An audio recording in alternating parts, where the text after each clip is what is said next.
Jadi itulah jadi persoalannya. Jadi tidak mustahil sejarah yang kita belajar ini terjadi manipulasi. Artinya meluruskan sejarah itu belum pernah dilakukan dan tidak mudah. Mudah nggak meluruskan sejarah G30 PKS PKI? Sulit nggak? Bermasalah nggak? Iya. Siapa yang berani? Itu persoalannya. Jadi makanya ginilah dalam beragama. Jangan ngotot dah. Yakin lu paling benar sendiri. Ya udah aja. Rendah hati saja. Ya Allah, mudah-mudahan ibadah sholatku diterima lah. Saya nggak tahu Nabi sholatnya bagaimana. Karena tidak ada catatan, tidak ada transkrip, tidak ada prasasti, tidak ada artefak yang menjelaskannya kok. Katanya. Dan hadis juga dikumpulkan kan abad kedua setelah Nabi meninggal dunia. Nabi kan dulu melarang. Betul nggak? Al-Quran tulis, ucapanku jangan kau tulis. Saya meninggal dunia sampai zaman Khulafaur Rasyidin, sampai Daulah Umayyah. Nah, ketika masuk Daulah Abbasiyah muncullah Bukhari, Imam Muslim, Nasa'i, Abu Dawud dan sebagainya mengumpulkan hadis yang katanya.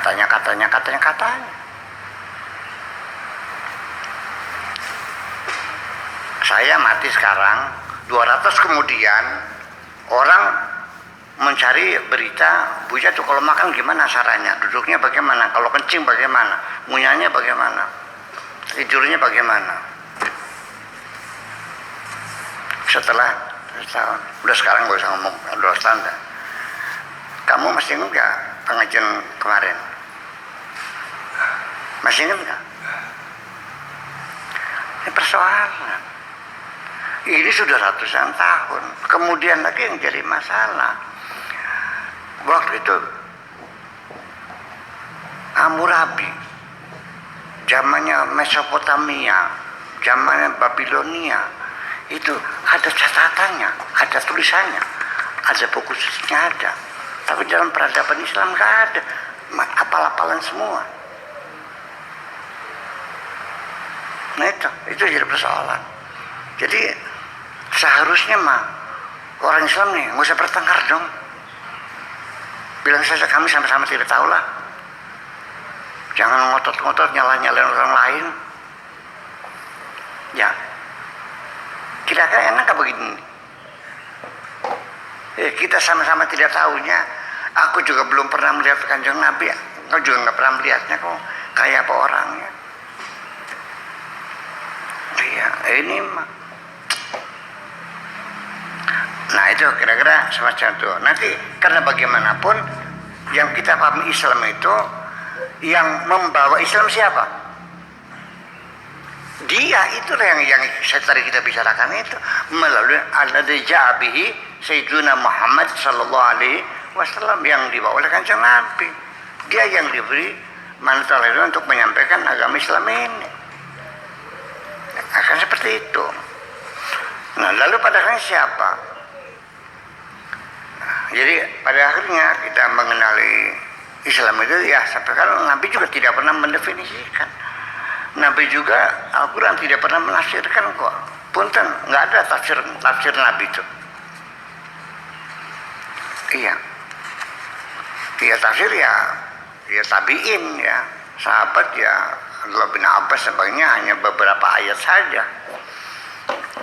Nah, jadi ya ketika para mufassirin itu menafsirkan Al-Quran, itu jangan dikiranya sudah demokrasi seperti di Amerika, yang enggak dong. Dikontrol oleh raja, jangan sampai tafsirnya bikin gaduh nantinya. Jadi ada pengarahan, ada juklak, ada juknis, ada yang sesuai dengan yang kira-kira mendukung kekuasaan. Begitu ada mufassir yang ngorek-ngorek Al-Quran yang bertentangan dengan kepentingan kerajaan, dipersulit. Ya, para warok tuh pedagang kertas, toko kertasnya tuh, itu langsung dipanggil raja. Jangan, kalau si pulan beli kertas jangan dikasih, nggak boleh. Kenapa? Karena tafsirnya sekapa dewek. Jadi artinya mufasir itu diarahkan oleh raja. Nah, ketika saya menyalahkan mufasir, kok geger sih? Mana lagi? Memangnya mufasir tidak boleh salah? Atau malaikat gitu? Yang dia jadi persulit oleh raja aja. Jadi kita belajar antropologi ini, belajar seperti apa, jangan gimana lagi. Ya itulah kira-kira seperti itu. Sekarang tafsir dulu, tafsir Ibnu Ishaq dan sebagainya, ya, tafsir Al-Quran zaman dulu campur aduk dengan khurafat. Harus kita cari nih kebenarannya. Banyak tafsir yang salah. Kok sih kira kita bilang salah tafsir? Aneh kan? Ya iya, persoalan gitu. Ya. Jadi bingung. Jadi kita merumuskan Islamnya jadi bingung akhirnya, seperti mana Islam ini? Ya. Kita seperti ini. Ya. Jadi pada akhirnya mah hanya satu. Bahwa Islam apanya? Mananya? Berserah diri secara total kepada Allah, siap menerima segala keputusan Allah. Melarat ya bagian, sugi ya, waras ya bagian, sakit ya, pinter ya bagian, goblok ya. Itu bermuslim kan seperti itu. Mungkin seperti itu. Artinya disuruh apa saja nurut kan gitu. Sholat mau nurut nggak? Zakat, naik haji, sedekah, kebersamaan, jangan bertengkar, enggak. Sholat siap, zakat siap, jangan bertengkar, nggak mau. Kenapa? Ya pengen bertengkar sih. Kan lucu jadinya. Ini yu'minuna bi ba'din wa yakfuruna bi ba'din. Mengimani sebagian ayat dan mengkafiri sebagian. Wa atasimu bihablillah jami', bersatulah, enggak mau. Wa atu zakat, oke, zakat. Iya. Walillahi 'ala nasi hajjul bait, siap bos, naik haji. Uangnya kan ada, jual sawah nggak apa-apa. Iya. Tapi begitu tawasaw bil haqqi, tawasaw bis sabr, saling mengkritik, saling menegur, nggak bisa. Saya anti kritik sama. Berarti gimana? Yu'minuna bi ba'din, benar kan? Lu itu aja ngaku bisa lah. Iya kan? Jadi sampai sekarang saya masih menunggu siapa yang bisa mendefinisikan Islam secara lengkap dan rasional, gitu aja. Kalau itu mau rukun Islam, syahadat salat itu tidak menjelaskan Islam. Ya itu. Jadi artinya bahwa jangan marah, jangan bergembira dengan keberhasilanmu. Jangan berbangga diri dengan kedudukanmu.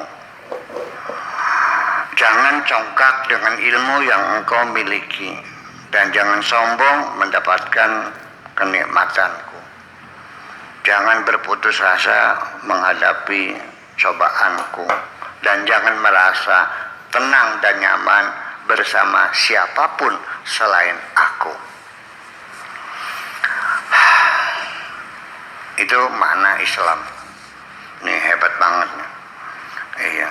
Yang penting laksanakan saja apapun yang kuperintahkan kepadamu. Udah laksanakan saja. Puasa siap. Zakat, haji siap. Mencari ilmu siap. Bantu teman yang susah siap. Apa saja siap. Tanpa harus mengajukan usulan dan saran. Nggak usah rokayane, jangan mumbaine, namung baik hanya saja akan tetapi tertempong sudah. Pokoknya samena wa ta'ana. Siap laksanakan. Nah, itu. Sehingga engkau bisa seperti malaikat yang siap melaksanakan tugas dengan segala kesiapannya. Ketika engkau menunda perintahku, menunggu pintar dulu, atau menunggu petunjuk teknis dulu, berarti engkau membangkang perintahku. Ini yang terjadi. Jadi ketika engkau itu sudah paham bahwa sholat itu wajib, dan engkau sadar bahwa perintah Tuhan itu harus kau laksanakan, sudah laksanakan sholat. Jangan nanti belajar dulu, nggak ada urusan, sudah yang penting langsung sholat. Bacanya apa? Silakan sebisa-bisa kamu. Alhamdulillah Rabbil Alamin, wala bedolin, nggak ada urusan, langsung laksanakan. Jangan nanti kalau nanti harus belajar dulu, setelah pinter malasnya keluar lagi nantinya. Mau sedekah nunggu kaya dulu, apa yakin setelah kaya kamu jadi dermawan? Jangan menunda, nggak alasan nunggu juknis juklaknya bagaimana, menunggu ilmu dulu.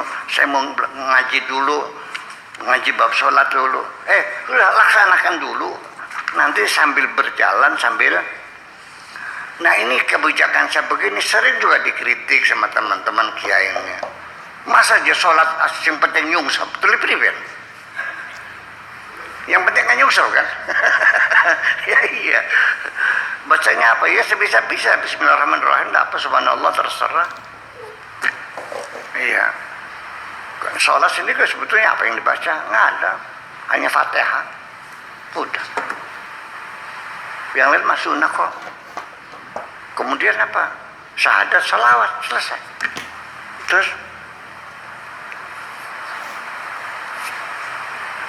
oke, sekarang Allahu Akbar, saya baca Fatihah. Terus saya diam saja, ruku diam saja, i'tidal diam saja. Terakhir baca salawat, baca syahadat, terus salam. Saya nggak salat saya. Sudah selesai. Ini kan persoalan. Saya mau digawe yang lain dewek firman. Dibikin susah sendiri. Sampai harus bacaan Fatihahnya mesti dikerok dulu lidahnya pakai emas ya. Supaya fasih sih. Dina surabal mustaqim. Saya nggak yakin Kanjeng Nabi baca Fatihahnya begitu kok.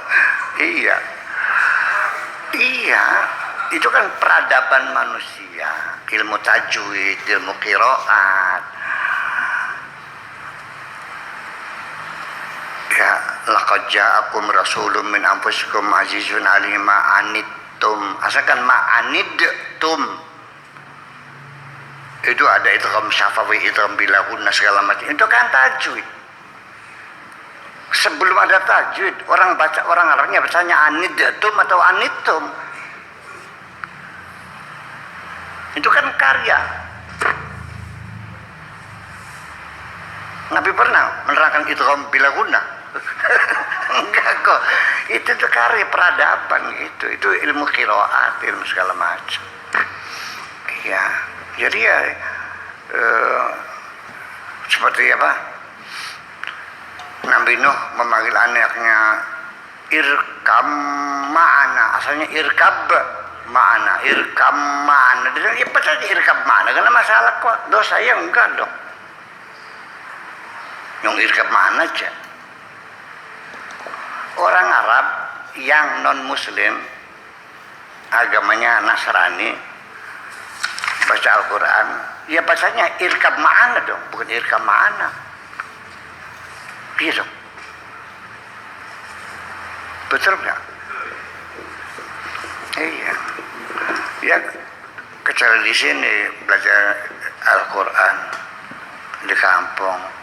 Ulaika ula sing dawan no. Ula dawa.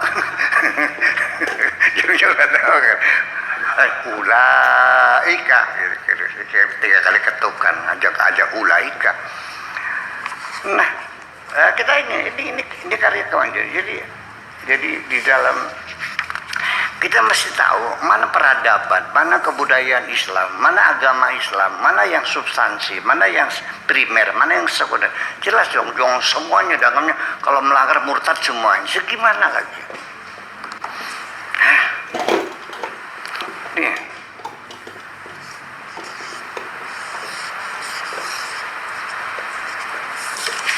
Ini bacanya apa ini? Ulaika. Wawunya ada gunanya enggak? Ulaika gitu. Bacanya apa? Ula. Yang dibaca ada wawunya dibacanya pendek. Yang tidak ada alifnya dibaca panjang. Sebenarnya gimana?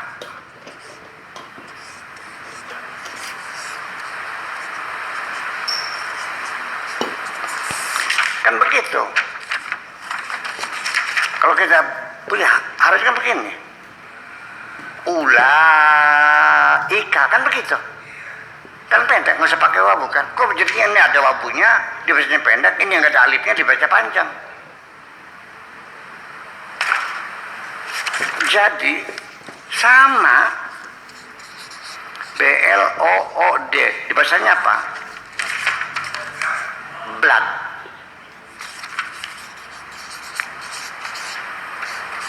Kalau BOOK kenapa dibaca bu? Ini huruf O bukan? Itulah bahasa. Jadi artinya proses. Jadi kalau pendiri bahasa, para pelaku bahasa dulu ini begini, ya udah kita jangan sok pintar, ya udah jadi begini. Ya, oke. Ini bahasa. Jadi jangan sok jagoan nyalain dulu. Ya udah. Kita banyak sekali dalam bahasa itu jangan begini, sense of language itu tidak bisa tidak ya, mesti harus dasarnya ya kita baru merasakan kalau sudah native language ya, udah itu sekian puluh tahun di sananya. Jadi banyak huruf-huruf yang ditelan juga, ditelan 4 huruf ada ditelan, nggak keluar bunyinya. Ya ayyuhalladzina amanu taqullah, ittaqullah, wawu alif wawu alif lam, 4 huruf dengan iya kan?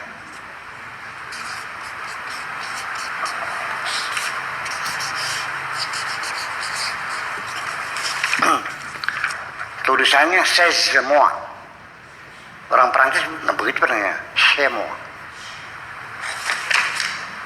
Di bahasa Inggrisnya enggak. Tetapi ketika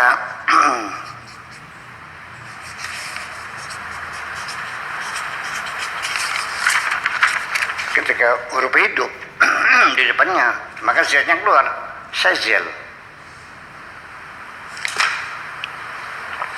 Jadi setiap bahasa itu berbeda logikanya, ya kan? Udah jangan merengkel. Nah, kita Al-Quran ini, makanya kita nanya, bahasa Al-Quran atau bahasa Arab? Saya berdebat panjang di Jogja dengan dihadiri Pak Munawir Syahadadi dengan para profesor ahli bahasa di UII ya. Itu seminar tahun 91-an. Kita bertengkar tentang ini Al-Quran ini pakai bahasa Arab atau bahasa Al-Quran. Bahasa Quran, bahasa Arab sama enggak? Nah itu persoalannya. Iya, tetapi di Al-Qurannya inna anzalna Qur'anan Arabiyyan. la'allakum ta'qilun. Kami itu Al-Quran dengan bahasa Arab. Nah itu jadi persoalan. Jadi artinya maksud saya ini semua saya ceritakan bahwa kita mulai berpikir ulang, ya harus melanjutkan penelitian antropologi, sosiologi, historis, ya kemunculan mazhab-mazhab, kepentingan politik, kemudian pengaruh negara-negara luar yang berdampingan sezaman. Sebab kita jadi masalah. Zaman Daulah Umayyah, kenapa tidak pernah ada konflik dengan Romawi? Nggak ada sama sekali. Sangat bersahabat sekali. Romawi, Daulah Nasrani, Muslim, nggak pernah ada konflik, perang nggak ada. Berarti ada agreement kan? Masih banyak yang tersembunyi, perlu kita buka semuanya itu. Ya kan gitu, yuk kita bongkar semuanya. Nah, Islam masuk ke Indonesia ini juga hal yang luar biasa. Aneh bin ajaib. Negerinya jauh, masuk sini abad ke-12an ya kita sih ya, Islam masuk sini nih. Dengan cara-cara pendekatan budaya, para wali sanga, dengan wayangan, dengan gamelan, dengan segala macam, sampai sekarang menjadi komunitas Muslim terbesar di dunia dan tersebarnya tanpa setetes darah pun kok. Keseberangan semacam ini itu digugat, mana mungkin, itu kan bukan wali, nggak ada wali-wali sanga mana itu, bayangkan. Karya besarnya dihinakan. Ya kenapa? Ini kan bid'ah semuanya. Terjadi kan begitu. Nah, umat Islam, kamu sama-sama tidak tahu kok. Sebaiknya yuk kita hentikan pertengkaran, hentikan hujatan, hentikan permusuhan. Yuk kita mencari tahu bersama-sama. Iya, nanti apapun yang kau ketahui, jangan mengklaim hanya engkau yang paling tahu, itu aja. Makasih.